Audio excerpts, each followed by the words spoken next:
ನಮಸ್ಕಾರ ವೀಕ್ಷಕರೇ, city news Kannada ಚಾನೆಲ್ಗೆ ಸ್ವಾಗತ. ನಾನು ನಿಮ್ಮ ಸಂತೋಷ್ ನಾಗಮ್ನವರ್.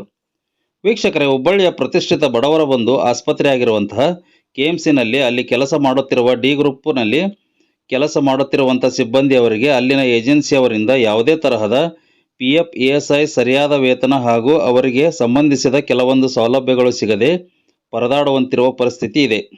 ಅಲ್ಲಿ ಕೆಲಸ ಮಾಡುತ್ತಿರುವ ಸಿಬ್ಬಂದಿಗಳು ಸಂಬಂಧಪಟ್ಟ ಅಧಿಕಾರಿಗಳಿಗೆ ಈ ವಿಷಯವನ್ನು ತಿಳಿಸಿದರೆ ಯಾವುದೇ ತರಹದ ಕ್ರಮ ಕೈಗೊಳ್ಳದೆ ಕಣ್ಣು ಮುಚ್ಚಿ ಕುಳಿತಿದ್ದಾರೆ. ಇಂತಹ ಪ್ರತಿಷ್ಠಿತವಾದಂತಹ ಆಸ್ಪತ್ರೆಯಲ್ಲಿ ಇವರು ಕ್ಲೀನಿಂಗ್ ಕೆಲಸ ಮಾಡದೇ ಇದ್ದರೆ ಆ ಆಸ್ಪತ್ರೆಯ ಪರಿಸ್ಥಿತಿ ಏನಾಗಬಹುದು ಒಮ್ಮೆ ವೀಕ್ಷಣೆ ಮಾಡಬಹುದಾಗಿದೆ.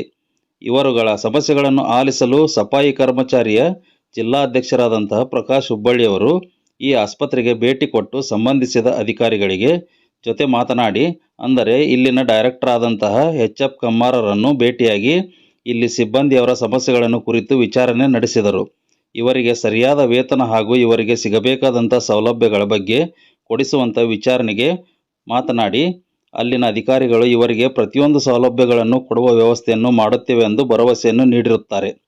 ಹಾಗೂ ಇಲ್ಲಿ ಕೆಲಸ ಮಾಡುತ್ತಿರುವಂಥ ಸಿಬ್ಬಂದಿಯವರಿಗೆ ಯಾವುದೇ ತರಹದ ಸೌಲಭ್ಯಗಳು ಸಿಗದೇ ಇದ್ದರೆ ಮುಂದಿನ ದಿನಮಾನದಲ್ಲಿ ಈ ಆಸ್ಪತ್ರೆಯ ಬಗ್ಗೆ ಸಂಬಂಧಿಸಿದ ಅಧಿಕಾರಿಗಳ ಜೊತೆ ಮಾತನಾಡಿ ಕ್ರಮ ವಹಿಸಲಾಗುವುದು ಎಂದು ಪ್ರಕಾಶ್ ಹುಬ್ಬಳ್ಳಿ ಅವರು ಅಧಿಕಾರಿಗಳಿಗೆ ಎಚ್ಚರಿಕೆ ನೀಡಿದರು.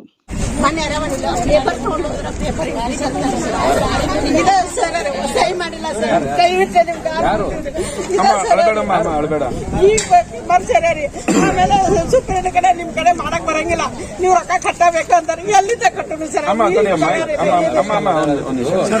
ರಘು ಸರ್ ಅವ್ರನ್ನ ಟಚ್ ಮಾಡಕ್ ಇಲ್ಲಿ ಬಿಡಲ್ರಿ. ಇಲ್ಲಿ ದೊಡ್ಡ ದೊಡ್ಡ ಇವ್ರು ಇದಾರೆ ಸರ್. ಇಲ್ಲಿ open educated sir, degree graduate. ಇಲ್ಲಿ ಪರಿಸ್ಥಿತಿ ಹೆಂಗೈತೆ ಅಂದ್ರೆ ನಮ್ಮನ್ನ ಅಲ್ಲಿವರೆಗೆ ಟಚ್ ಮಾಡಕ್ ಬಿಡಲ್ರಿ. ಸಫಾಯಿ ಕರ್ಮಚಾರ P. ರಘು ಸರ್ ಭೇಟಿ ಮಾಡಕ ಇವ್ರಿಗೆ ಯಾರಿಗೂ ಮೀಟ್ರ್ ಇಲ್ರಿ. ಇಲ್ಲೇನು ಇವರೆಲ್ಲ ಇದಾರಲ್ರಿ, ಇವ್ರಿಗೆ ಯಾರಿಗೂ ಅಲ್ಲಿವರೆಗೆ ಟಚ್ ಮಾಡಕ್ ಬಿಡಲ್ರಿ. ನಾವು ಕಳ್ಳಲ್ಲ ಸುಳ್ಳಲ್ಲ, ಐ ಎಮ್ ಎಜುಕೇಟೆಡ್. ಅವಾಗಲೇ ನೀವ್ ಹೇಳಿದ್ರಿ, ನೀವ್ ಯಾರ್ರಿ ಅಂತ ಕೇಳಿದ್ರಿ.